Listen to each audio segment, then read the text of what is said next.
We are live on Rich TV Live to bring you the markets.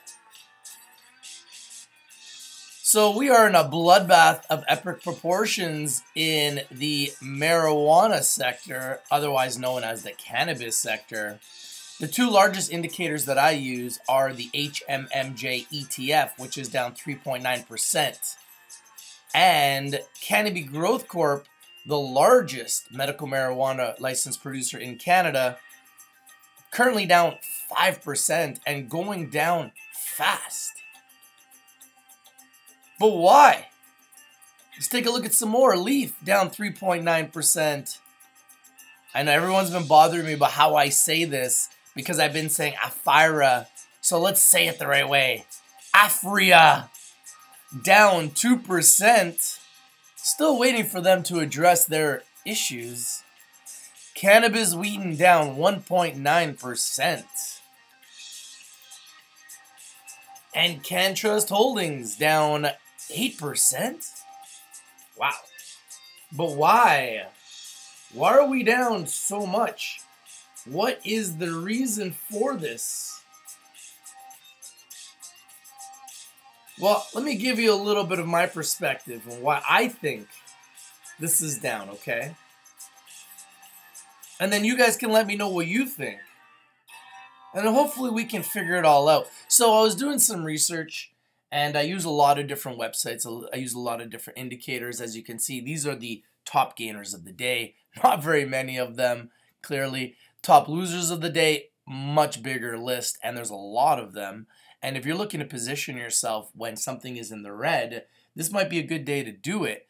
Now, let's talk a little bit about some of the news that came out of TD Bank. For those of you guys that are not in Canada, that don't know about TD Bank, TD Bank is one of the world's largest banks. It is one of the top banks, I believe, if not the top bank in Canada. And let's just read what they put out as news on BNN, the Business News Network. TD Bank, currently down 1% today, would consider participating in cannabis sector financings after recreational marijuana becomes legal in Canada later this year, said its chief executive Thursday.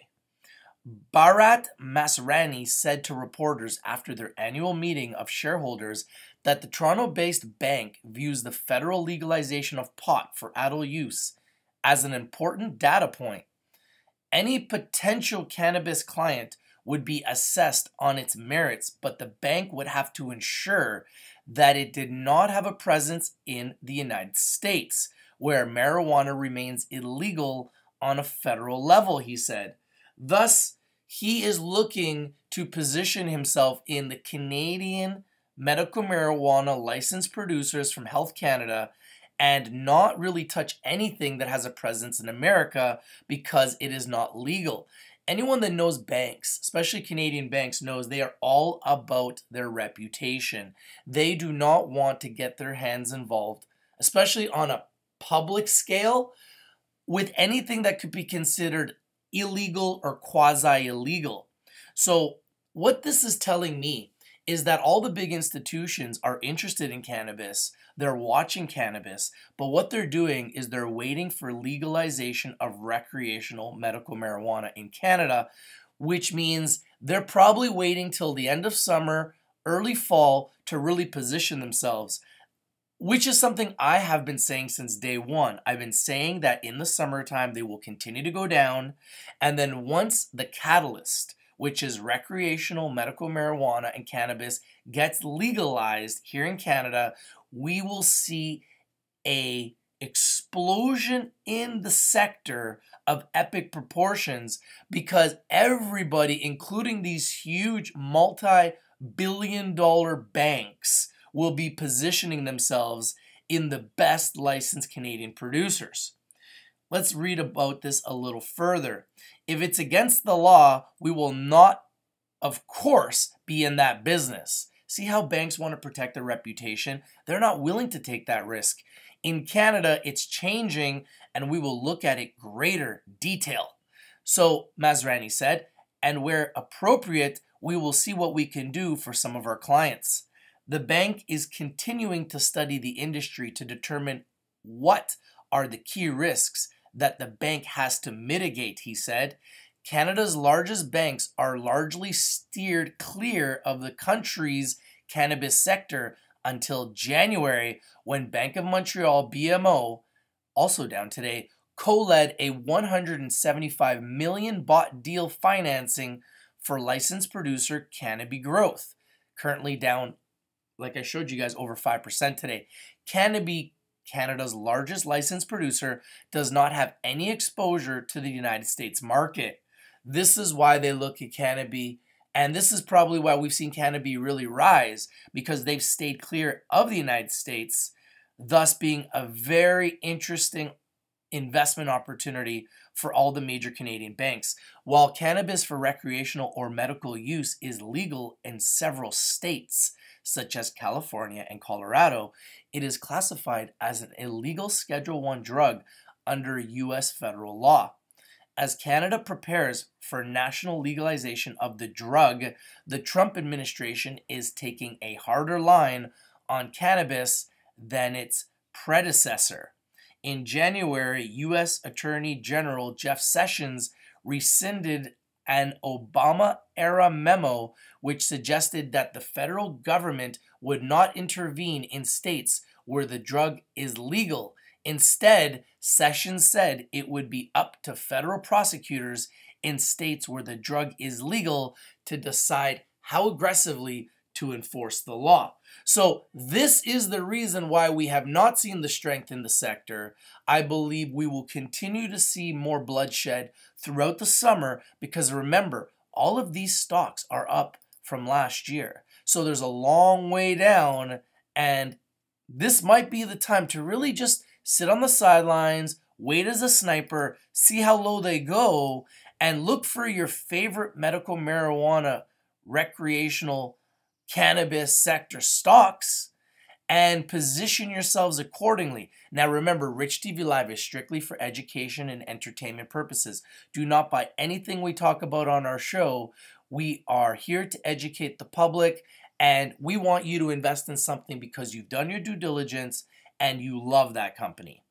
I do not invest in this sector to day trade. I'm investing in this sector long term, because long term I believe there are a few catalysts like recreational marijuana that are going to really allow this sector to grow exponentially. And this evidence right here of this article is just another article which is proving that fact, that there are huge banks waiting on the sideline like TD Bank that are just watching and waiting for this to go legal. And once it goes legal across Canada, expect all the major banks like TD Bank to follow BMO and start positioning themselves in the biggest and the best licensed Canadian producers. Now be careful with anything that is positioning themselves in America, because like we saw TD Bank state, they don't want to put their name on anything that is in America because of the fact that it's still illegal. And for banks, I've worked with CIBC, with banks, reputation matters. And they're not going to put their name on the line, especially publicly, and do anything big on a public scale until they see that it is 100% legal in Canada. And if they're going to position themselves in anything that is in the United States, they want to wait to make sure that they are positioning themselves in something that is legal in America as well. All right, guys, what do you think about this news? Do you believe this bloodshed will continue? I have been predicting this for the entire beginning of this year, that this will continue to go down. I have been positioning myself. I will continue to position myself. I will be continuously buying all the top producers. I will let you guys know what I'm buying along the way, but I am not surprised about this news from TD Bank. As you can see across the board, we are heavily in the red today, and everything is actually just going down right now. So my opinion is, be careful, trade with responsibility, and position yourselves accordingly in the companies that you like the most. If you're positioning yourself long term, you should do very, very well. But in the short term, I believe we will see further red in the market I think we will see people taking more profits that have got in earlier last year, because we've seen a lot of different stocks that are up a lot. Like, for example, CBW was up, since we looked at it last, over 3,000% in the last year alone. So it doesn't surprise me when you see people taking profits in this market, especially if they know that it will go down further. Why would they just hold their positions if they need to day trade? But if you're not a day trader, if you're a long-term holder like I am, you're not very concerned about this downturn. You're just going to be looking for your favorite positions, and you'll be buying in the red, holding for the explosion, which hopefully will be this fall once we are legal on a recreational level across the country. All right, everybody, this is your boy Rich, bringing you the news first, because that's what we do. Hope you all have a great day. Thank you for watching. If you like this video, smash that like button. And if you haven't commented, please comment down below. Let me know what you think. Do you think they will go down further, as I have predicted, waiting for a catalyst, just like TD Bank? All right, this is your boy Rich, bringing you the news from the cannabis sector. TD won't touch anything until recreational is approved in Canada and until America legalizes cannabis. What do you think? Do you like this news? Are you buying? Are you selling? Are you holding? Let me know. This is your boy Rich, and I'm out. Peace.